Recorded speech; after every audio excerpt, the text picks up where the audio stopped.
Well, it's day 26 in our 40-day walk through Abraham's life of faith. And now let's slow down, stop down, and look around for a few further insights on what we're seeing from today's episode.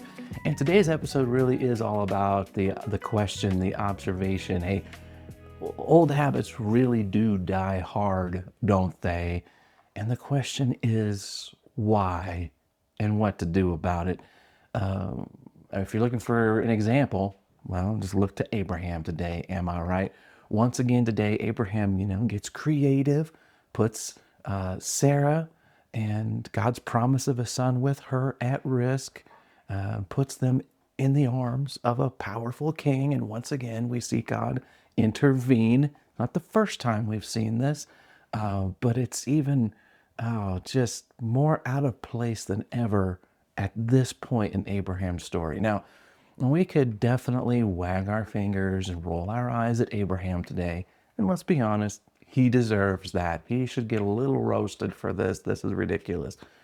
But this is also one of those kind of mirror moments, we don't want to miss. It's a chance to not only, look down at Abraham, but it's also a chance to look into our own hearts. Because if we're honest, Abraham isn't the only one who knows firsthand that old habits die hard, especially when those reflexive responses, it's a habit, it's a default, it's an instinct, it connects with our survival instincts.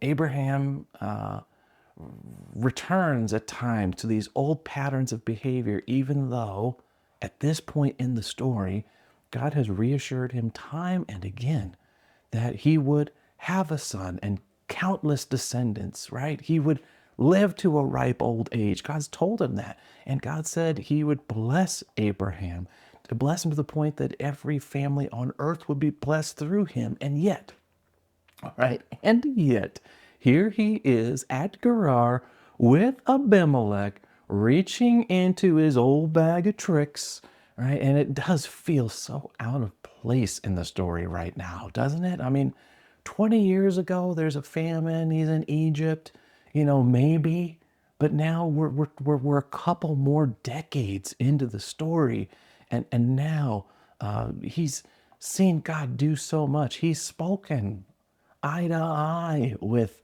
the Lord, and he knows so much about the Lord's plans. I mean, at this point, it just kind of looks sad, right? But it's not the same kind of look for us, okay?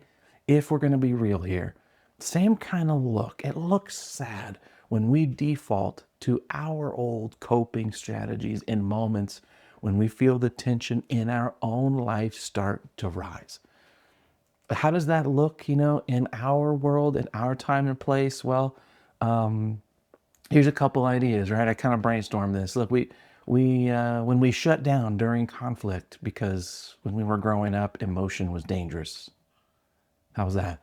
Here's another one. When we constantly manage everyone's feelings around us because for most of our lives, chaos, emotional chaos means danger. So we got to keep everything under control.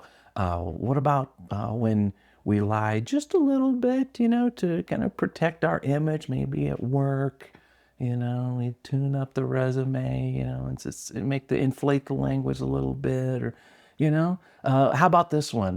We chase the next relationship because being alone, that feeling of being alone it just crushes us.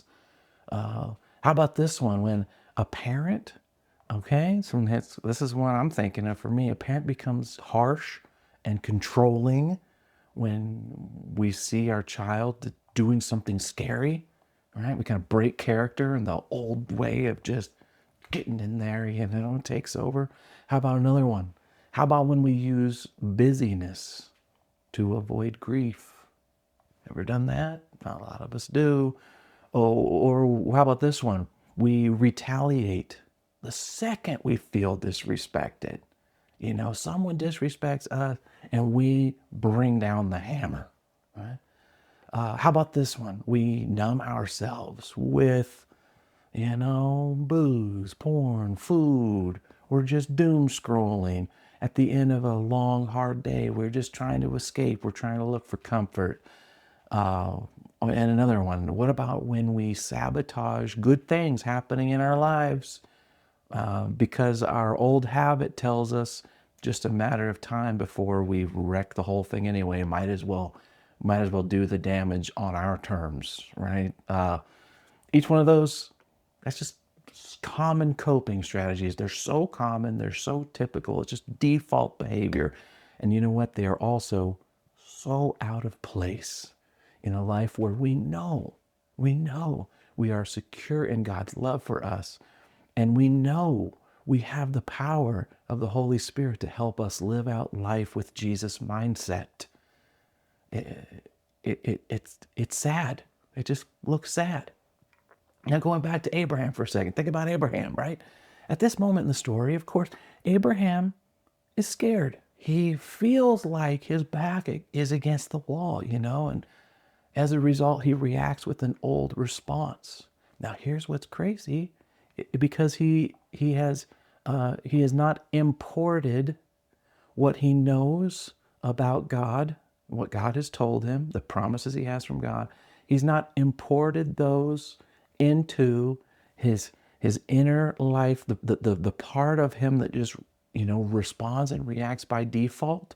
It's not fully loaded in there, and as a result, he's got this life with God, and then he's got this life of his normal default response. He feels scared. He feels like his back's against the wall, but that's not really true, is it? Only if the God he's looked at eye to eye, right? Like the God who's given him these promises, he's only got his back against the wall if those promises aren't true, if God's character won't hold out, if God won't keep his word. You know what I'm saying? Well, that brings me to you, all right? This is a great time. Today's a great day to just reflect for a little bit, okay? Tough question, but it's a freeing question, all right? So slow down here. Drink the question in. It's in today's reading guide.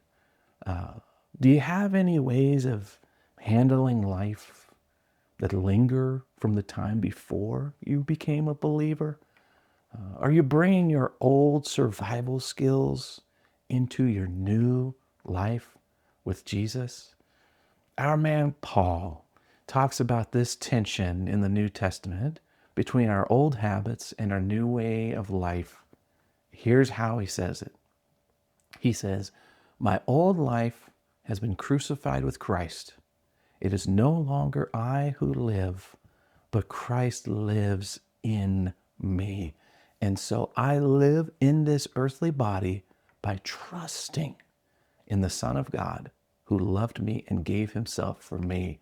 And then he goes on to say, "I do not treat the grace of God as meaningless." It's Galatians chapter 2, verses 20-21. All right. I love those verses and I repeat them to myself often. There was a time when your old way of protecting yourself, your old bag of tricks you reach into, those old survival instincts made perfect sense. You were, in fact, alone in the fight. You had to do whatever it takes to survive. But now you're not alone. Christ lives in you. So don't treat the goodness of God that makes all that possible as meaningless. Don't treat God's grace as meaningless. Let it show up. Let it reset you. Abraham shows us that old habits, of course, really do die hard. It's not quick. It's not easy. It's not simple to root out our long-held default responses. They are embedded deep. But you can take the first step, and that first step involves just removing the reflex part of the equation. Just slow down.